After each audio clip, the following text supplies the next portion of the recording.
రోహిణి మీద అనుమానంతో రోహిణిని ఫాలో అయ్యి చింటూ రోహిణి కొడుకు అని నిజం తెలుసుకున్న బాలు నన్ను క్షమించు బాలు అని రోహిణి మరియు సుగుణమ్మ ఏడుస్తూ బతుకులాడడంతో వార్నింగ్ ఇచ్చిన బాలు. అసలు బాలు ఇంట్లో ఇదంతా చెప్పబోతున్నాడా?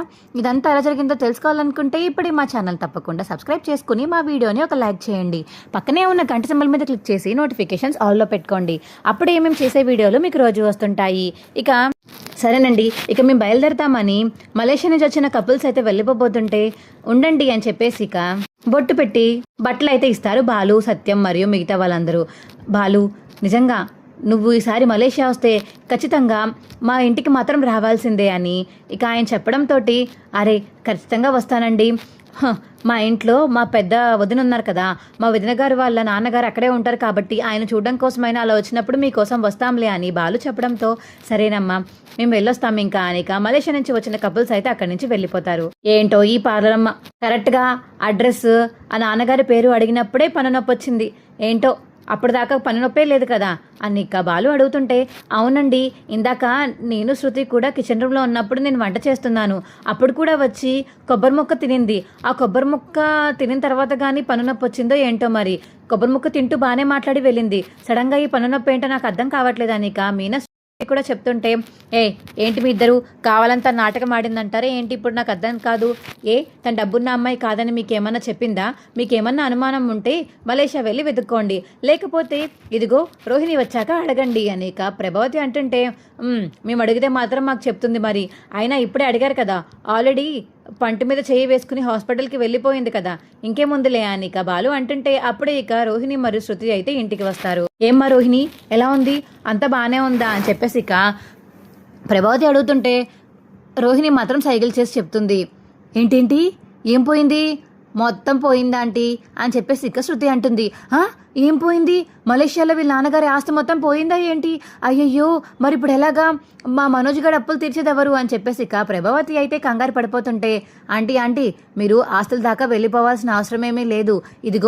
ఇగో రోహిణికి పన్ను పీకి తీసారు, చేతిలో పెట్టారు పన్ను పీకి, అది చెప్తున్నాను అంతే.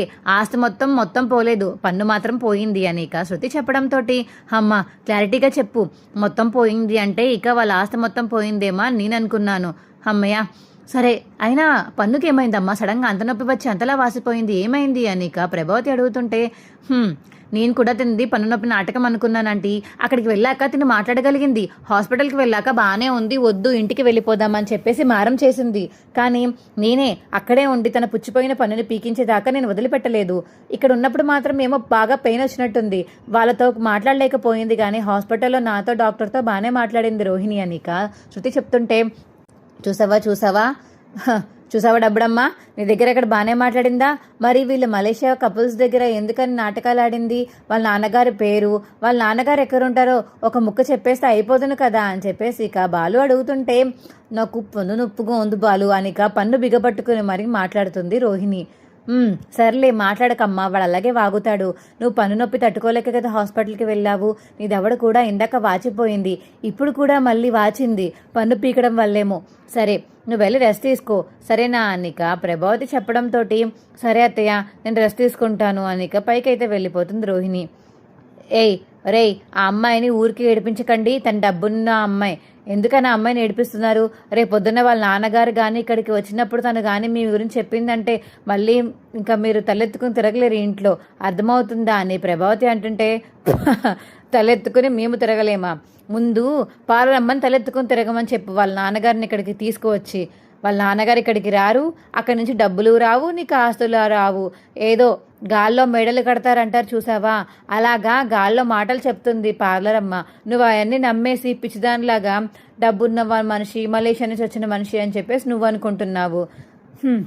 నేను మాత్రం నమ్మే ప్రసక్తే లేదు అని ఇక బాలు అంటుంటే నమ్మకపోతే మానేరా, రోహిణి అంటే నీకు కుళ్ళు, తన డబ్బున్న కుటుంబం నుంచి వచ్చిందని, మీ ఆవిడ ఏమీ లేని కుటుంబం నుంచి వచ్చిందని నీ కుళ్ళు కదా అని ప్రభావతి అంటుంటే ఏంటత్తయ్య కుళ్ళు, డబ్బున్న కుటుంబం నుంచి రాకపోయినా మా ఆయనకి నేను కారు ఇవ్వగలిగాను, మా ఆయనకి నేను తోడుగా ఉంటున్నాను, సంపాదించి ఆయన చేతిలో పెడుతున్నాను పైన రూములు వేయడానికి. కానీ రోహిణి ఏం చేసింది చెప్పండి? మనోజ్ గారికి కారేమన్నా కొనిపెట్టిందా, లేకపోతే బయట విల్లామన్నా కొనబోయిందా? ఏమీ చేయలేదు కదా. డబ్బున్న కోడలైనా డబ్బు లేని కోడలైనా ఏ కోడలైనా మీ కొడుకుని ఒకేలా చూసుకుంటుంది. ఇంకా అంతకు మించి ఎక్కువ బాగా చూసుకుంటున్నాను మా ఆయన్ని. ఇంకా నేను మంచిగా వండి పెట్టగలను, ఆరోగ్యంగా చూసుకోగలను. కానీ రోహిణి ఎప్పటికీ అలా చేయలేదు కదా. ఇంకొకసారి నన్ను రోహిణిని పోల్చకండి, అర్థమైందా అని మీనా చెప్పడంతో బాలు అయితే ఒక విజిల్ వేస్తాడు ఇక మీనా కోసం. అబ్బా ఎంత బాగా చెప్పావు మీనా, డబ్బున్న కోడలైనా డబ్బు లేని కోడలైనా డబ్బు లేని కోడలు మాత్రమే బాగా చూసుకుంటుందని నువ్వు నిరూపించావు మీనా అనిక బాలు చెప్తుంటే. థ్యాంక్స్ అండి అనిక మీనా బాలు వెళ్ళిపోతారు. చూసారా అండి ఎలా తక్కువ చేసి మాట్లాడుతున్నారో ఇద్దరు కలిసి నన్ను అని ప్రభావతి అడుగుతుంటే, నీకెప్పుడు తక్కువైంది కనుక నీకెప్పుడు ఎక్కువ తింటేనే సెట్ అవుతుంది. అది కూడా బాలు మీనా చేతుల్లో ఎక్కువ తింటే బాగా సెట్ అయిపోతావు కదా నువ్వు, నీకు అలాగే పడాలే అనిక సత్యం అంటుంటే, అందరూ వాళ్ళకి సపోర్ట్ చేసే వాళ్ళే ఇంట్లో అందరూ చిచ్చి అనిక ప్రభావతి అయితే పైకి వెళ్ళిపోతుంది. ఏవండి మీకేం అనుమానంగా అనిపించట్లేదా, కరెక్ట్గా పంట నొప్పి గురించి ఇలా వచ్చి వెళ్ళిపోయింది ఏంటంటారు అనిక మీనా అడుగుతుంటే, నాకు అదే అనుమానంగా ఉంది మీనా. అసలు తిన సంబంధం తీసుకొచ్చింది ఎవరు? కామాక్షి పిన్ని వాళ్ళ ఇంటికి వెళ్ళి అసలు తనకు సంబంధం ఎలా వచ్చింది ఏంటి అవన్నీ వెళ్ళి కనుక్కుందామా అనిక బాలు అడిగేసరికి, సరేనండి వంట అయిపోతుంది వెళ్ళి కనుక్కుందాము అనిక బాలు మీనా అయితే కామాక్షి వాళ్ళ ఇంటికి బయలుదేరతారు. ఇక వెళ్ళి కూర్చుని, హలో కామాక్షి పిన్ని బాగున్నారా అనిక బాలు మీనా అయితే పలకరిస్తారు. బాగున్నాం లోపలికి రండి కూర్చోండి అనిక లోపలికి పిలిచి కూర్చోమని చెప్తుంది కామాక్షి. కూర్చున్నాక ఇక, ఏంటి ఇలా వచ్చారు, మీ అమ్మ ఏమైనా పంపిందా, ఏమైంది ఏమన్నా అయిందా అని కామాక్షి అడిగేసరికి, లేదు పిన్ని గారు అందరం బాగానే ఉన్నాము, ఏం లేదు, కాకపోతే మిమ్మల్ని చూడాలనిపించింది, ఒకసారి మర్చిపోయాము, నేను ఈయన బెట్ట వేసుకున్నాము ముందుగా, రోహిణి వాళ్ళ నాన్నగారు చాలా డబ్బున్న వాళ్ళని ఆయనని మీరు చూశారని నేను బెట్ట వేశాను, ఈయనేమో మీరు చూసి ఉండరని, పెళ్ళిలో కూడా ఎక్కడ రాలేదు కదా మీరు చూసి ఉండరని ఆయన బెట్ కాశారు. మీరే చెప్పండి, ఆయనకి పెళ్ళికి రాలేదు కాబట్టి ఆయనని మీరు చూసారా, అసలు రోహిణి డబ్బున్న సంబంధం నుంచే వచ్చిందో లేదో చెప్పండి, నేను బెట్లో విన్న వాళ్ళు నాకు 1000 రూపాయలు రావాల్సిందే అని ఇక మీనా అంటుంటే, అవును నేను కూడా ఆయనను ఎప్పుడూ చూడలేదు. ఏంటి చూడలేదా? అవునరా, ఇప్పటికొచ్చి ఎప్పుడు నేను వాళ్ళని ఎక్కడా చూడలేదు, ఆయన ఫోన్లో మాట్లాడినట్టో ఏదో గుర్తు అంతే, ఇక ఆయన్ని ఇప్పటికొచ్చి ఎప్పుడు చూడలేదు, మలేషియాలో ఉంటారని రోహిణి చెప్పడం తప్ప నేను ఎప్పుడు మలేషియా నుంచి ఫోన్ కాల్ కానీ అవి కానీ ఇవి కానీ ఎప్పుడు చూడలేదురా నేను, నాకు మాత్రం రోహిణి చెప్పింది మాత్రమే తెలుసు అనిక కామాక్షి చెప్పడంతో బాలు మీనా అయితే ముఖం చూసుకుని, అయితే ఇదిలో మతలబు ఉంది అనేక అనుకుంటారు. ఏంట్రా నేను చెప్పాక ముఖం చూసుకుంటున్నారు, అయిపోయిందా, ఇంకేమైనా క్వశ్చన్ అడగాల, బెట్ గెలిచారా, అయ్యో ఎక్కడ గెలిచాం పిన్ని, మొత్తం మీరు అసలు నిజమే చెప్పలేదు కదా, ఇంకేం చెప్పాలి, రోహిణి వాళ్ళ నాన్నగారిని అసలు మలేషియా నుంచి మీకు సంబంధం ఎవరు తీసుకొచ్చారు, అసలు ఏంటి, రోహిణి ఎక్కడుంది ఎలా వచ్చింది అని చెప్పేసి ఇక క్వశ్చన్స్ మీద క్వశ్చన్స్ వేస్తుంది మీనా అయితే. ఇదేంటి మీరు ఇక్కడికి నన్ను చూడడానికి వచ్చారా, రోహిణి గురించి తెలుసుకోవడానికి వచ్చారా, రెండూ అనుకోండి పిన్ని, మీకు మాత్రం నిజం చెప్పాలి, మీరు నిజం చెప్తే ఈసారి నేను 2000 విన్ అవుతాను బెట్లో అని ఇక మీనా చెప్పేసరికి, రోహిణి వాళ్ళ నాన్నగారిని నేను ఎప్పుడు చూడలేదు, వాళ్ళు మలేషియా నుంచి రావడం కూడా నాకు తెలియదు, రోహిణి వచ్చి నాకు పరిచయం అయింది, ఆ తర్వాత మనోజ్ని పెళ్లి చేసుకుంటానని ఏంతో ప్రేమించానో ఏదో పెళ్లి చేసుకుని సంబంధం తీసుకుని చేసేసుకున్నారు, అంతవరకే తెలుసు నాకు, ఈ అమ్మాయి అలాగే తెలుసు. ఏంటత్తా అంటే నీకు వాళ్ళ చుట్టాలు కానీ బంధువులు కానీ ఎవ్వరూ తెలీదా? లేదురా ఎవ్వరూ తెలీదు, ఏదో పరిచయం అయింది అంతే, నాకు పెళ్లి చేసేసుకున్నారు అంతే, మలేషియా నుంచి వచ్చారు అన్న మాట వినగానే మనోజ్ గడు కక్కుర్తిపడి పెళ్లి చేసేసుకున్నాడు అనేక కామాక్షి చెప్పడంతో, వాడి కకృతి గురించి మనం తక్కువ చేసి మాట్లాడాలి ఏంటి, వాడికి ఎప్పుడు అదే కదా అని చెప్పేసి ఇక బాలు అంటాడు. సరేరా మీ క్వశ్చన్ బ్యాంక్స్ లాగా క్వశ్చన్ మీద క్వశ్చన్లు అడుగుతూనే ఉన్నారు, ఎందుకని రోహిణి గురించి ఇవన్నీ అడుగుతున్నారు, రోహిణి ఏమైనా తప్పు చేసిందా ఏంటి, చచ్చిచే కాదు పిన్ని, మేము మామూలుగా బెట్ వేసుకున్నాం అంతే, ఆ బెట్లో ఎవరు గెలుస్తారా అని ఇంట్లో వాళ్ళ మీద చీటీలు తీస్తే ఇదిగో రోహిణి పేరు వచ్చింది, ఆ రోహిణి పేరు రావడం వల్ల మేమిద్దరం ఇలా బెట్లు వేసుకుని ఆడుకుంటున్నాం అంతే, మీ దగ్గరికి వచ్చి ఎవరు గెలుస్తారో తెలుసుకుందామని అలా వచ్చాము, నిజం మీకే తెలుసు కదా, మా ఇంట్లో వాళ్ళకన్నా రోహిణి గురించి మీకే బాగా తెలుసు కదా అని చెప్పేసి ఇక మీనా అంటుంటే, నాకన్నా బాగా వింధ్యాకి తెలుసు, వింధ్య చాలా బెస్ట్ ఫ్రెండ్ రోహిణికి, ఎప్పుడు తనతో కలిసే ఉంటుంది కదా, మీకు అంతగా బెట్లు కాసుకోవాలని ఉంటే రోహిణి గురించి అక్కడికి వెళ్ళి కాసుకోండి అని కామాక్షి చెప్పడంతో అక్కడి నుంచి అయితే వెళ్ళిపోతారు ఇక బాలు మీనా. ఏంటండి ఇప్పుడు ఇలా మాట్లాడుతుంది అంటే ఇప్పటికొచ్చి మలేషియా నుంచి ఆయన అసలు ఇండియాకే రాలేదా, ఆయన అసలు ఎవరు చూడలేదా, అసలు మలేషియా నుంచి వచ్చే వ్యక్తి రోహిణి వాళ్ళ నాన్న అనే వ్యక్తి అసలు అక్కడ ఉన్నాడా లేడా అనేది ఎలా తెలుసుకోవడం మనం అని ఇక మీనా అడుగుతుంటే, తెలుసుకుందాం మీనా, ఒకటితో ఒకటి ఎంక్వైరీ చేస్తున్నాం కదా, ఎంక్వైరీ దాన్ని బట్టి తెలిసిపోతుంది మనకి, నువ్వేం టెన్షన్ పడాల్సిన అవసరం లేదు, మనం చూసుకుందాము, నువ్వు నీకు నీరసంగా ఉంటే నువ్వు ఇక్కడే కూర్చో, నేను వెళ్ళి చూసి వస్తాను అని చెప్పేసి ఇక వాళ్ళు చెప్పడంతో, లేదండి వింధ్య వాళ్ళ ఇంటికి నేను వెళ్తాను, మీరు రోహిణిని ఫాలో అవ్వండి, రోహిణి అసలు ఎక్కడికి వెళ్తుంది ఏం చేస్తుంది అది ఒక 2 రోజులు గమనిస్తే మనకు కూడా తెలుస్తుంది కదా అని ఇక మీనా చెప్పడంతో, సరే మీనా నువ్వు చెప్పిన ఐడియా కూడా బాగుంది, నేను తనని ఫాలో అవుతాను, నువ్వు వింధ్య దగ్గరికి వెళ్ళి నిజం రాబట్టు అని ఇక బాలు చెప్పడంతో వింధ్య వాళ్ళ ఇంటికి అయితే వెళ్తుంది. ఇక మీనా అయితే విద్యాల ఇంటికి వెళ్ళి కూర్చుని ఉంటుంది. కాదు అసలు నీకు రోహిణి ఎలా పరిచయం వింధ్య? రోహిణియా నాకు చాలా బెస్ట్ ఫ్రెండ్, తను చిన్నప్పటి నుంచి బాగా పెరిగి ఆడుకున్నాము అని చెప్పేసి ఇక తను ఎలా ఉండేది ఏంటి అనేది మొత్తం చెప్పేస్తుంది విద్య. అయితే ఏంటి ఏం మాట్లాడుతున్నావు నువ్వు, ఒకసారి నేను అడిగితే మలేషియా నుంచి నీకు ఫ్రెండ్ అక్కడి నుంచి వచ్చిందని, ఇలా మలేషియా తర్వాత వాళ్ళ డాడీ ఇక్కడ వదిలేసి వెళ్ళిపోయాక నీకు ఫ్రెండ్ అయిందని చెప్పావు కదా విద్య, కానీ చిన్నప్పటి నుంచి బెస్ట్ ఫ్రెండ్ అంటున్నావేంటి, నాకు అర్థం కాలేదు, అంటే రోహిణి మలేషియా నుంచి రాలేదా, అంటే నీతో పాటు ఇక్కడే పెరిగిందా, చెప్పు విద్య అనిక మీనా అడిగేసరికి, అబ్బెబ్బే అది కాదు, నువ్వు అడుగుతుంది మీ తోటి కోడలు రోహిణి గురించా, నేనేమనుకున్నానంటే మా చిన్నప్పుడు స్కూల్లో ఇంకొక అమ్మాయి రోహిణి ఉంది, తను ఎప్పటికీ నాకు ఫ్రెండే, తన గురించి అడిగావేమో అని చెప్పాను మీనా, ఉండు నువ్వు కూర్చొని నేను కాఫీ తీసుకొస్తాను అని లోపలికి వెళ్ళిపోతుంటే విద్య తప్పించుకుందామని, ఆగు విద్య నువ్వు కూర్చో, నిజం చెప్పు, అబద్ధాలు ఆడకు, నాకు కాఫీ ఏం అవసరం లేదు, నువ్వు నిజం చెప్తావా చెప్పవా లేకపోతే నేను వెళ్ళి తెలుసుకోనా అని ఇక మీనా అంటుంటే, లేదు మీనా నేను చెప్తున్నాను కదా, ఆ రోహిణి వేరు ఈ రోహిణి వేరు, నిజం మీనా నేను చెప్పేది, నాకు ఇంకొక ఫ్రెండ్ రోహిణి ఉంది, కావాలంటే తనకి ఫోన్ చేసి మరీ ఇస్తాను, తను వేరు తిను వేరు, నువ్వు తిన గురించి అడుగుతున్నావు అనుకున్నాను, ఆల్రెడీ రోహిణి గురించి నీకు అప్పుడెప్పుడో చెప్పేశాను కదా, మళ్ళీ మళ్ళీ రోహిణి గురించి నేను నీకు ఎందుకు చెప్తాను అనుకుంటున్నావు, లేదు నేను ఆల్రెడీ నీకు ముందే చెప్పాను కాబట్టి ఇలా చేయను, నేను తెలుసు కదా నీకు, అబద్ధాలు ఆడాల్సిన అవసరం నాకేముంది, రోహిణి వాళ్ళ నాన్నగారు మలేషియా నుంచి వచ్చినప్పుడు రోహిణిని ఇక్కడ వదిలేసి వెళ్ళిపోయారు, అది జరిగింది, ఏమీ లేదు, నువ్వు అలా తప్పుగా ఆలోచించకు, రోహిణి చాలా మంచి అమ్మాయి, డబ్బున్న ఇంటి నుంచి వచ్చిన అమ్మాయి, నువ్వు ఇలా అనుమాన పడితే మంచిది కాదు అనిక విద్య చెప్పడంతో, సరే విద్య నేను చూసుకుంటానులే, నువ్వు నీ పని చేసుకొని అక్కడి నుంచి వెళ్ళిపోతుంది. ఇక మీనా వెళ్ళిపోయి ఇక బాలునైతే కలుస్తుంది. ఏంటి ఏమైందండి, మీరు రోహిణిని ఏమైనా ఫాలో అయ్యారా, లేదు రోహిణి ఇప్పుడు ఇక్కడ లేదు, షోరూంలో ఉంది, షోరూమ్కి వెళ్ళి ఫాలో అవుతానులే, కానీ నీకేమైనా తెలిసిందా, ఏమీ తెలియలేదు, విద్య అబద్ధాలు ఆడేస్తుంది, విద్య ఫస్ట్ రోహిణి గురించి చెప్పినట్టే చెప్పి తర్వాత మళ్ళీ ఆ రోహిణి వేరు ఈ రోహిణి వేరు, నాకు 2 రోహిణి ఫ్రెండ్స్ ఉన్నారు అని నాటకం ఆడిందండి, మరి ఏది నిజమో ఏది అబద్ధమో నాకు అర్థం కాలేదు, కానీ విద్య మాత్రం ఏదో దాస్తుందని మాత్రం బాగా అర్థమైంది, మీరు ఒకసారి రోహిణిని ఫాలో అయితే కానీ ఇక నిజం మొత్తం బయటపడదండి అని చెప్పేసి ఇక మీనా చెప్పడంతో, సరే నేను చూసుకుంటాను నువ్వు వెళ్ళు అని చెప్పేసి ఇక మీనానైతే ఇంటికి వెళ్ళిపోమంటాడు. ఇక బాలు అయితే రోహిణిని ఫాలో అవుదామని ఇక దూరంగా షోరూమ్ బయట ఎక్కడో వెయిట్ చేస్తూ ఉంటాడు. అప్పుడే విద్య ఇక రోహిణికి కాల్ చేసి, హలో రోహిణి, ఇప్పుడే మీనా ఇంటికి వచ్చింది, నీ గురించి క్వశ్చన్ మీద క్వశ్చన్స్ అడిగి వెళ్ళిపోయింది, ఏం చేద్దాం అని చెప్పేసి ఇక వింధ్య అంటుంటే, అవునా నా గురించి తనకెందుకు డౌట్ వచ్చింది, అయినా నా గురించి ఎంక్వైరీ చేయాల్సిన అవసరం తనకేంటి, అయితే నా మీద డౌట్ వచ్చినట్టుంది, సరే నువ్వేం చెప్పావు, నేనేం చెప్పలేదు లేవే, నువ్వు డబ్బున్న ఇంటి నుంచి వచ్చావని చెప్పాను, నేను తన ఏం అనుమాన పడలేదు అని ఇక విద్య చెప్పడంతో, సరే బాగానే కవర్ చేసావు చాలు, ఇంకా నువ్వు ఏమీ ఇన్వాల్వ్ అవ్వకు ఇందులో, నేను చూసుకుంటాను అని చెప్పేసి ఇక రోహిణి అనేసి ఫోన్ కట్ చేస్తుంది. సరే నేను ఇప్పుడే బయటికి వెళ్ళి వస్తాను అని చెప్పేసి ఇక బయటకైతే వెళ్తుంది మనోజ్కి చెప్పేసి రోహిణి. అప్పుడే ఇక రోహిణికి సుగుణమ్మ దగ్గర నుంచి ఫోన్ కాల్ వస్తుంది. హలో చెప్పమ్మా.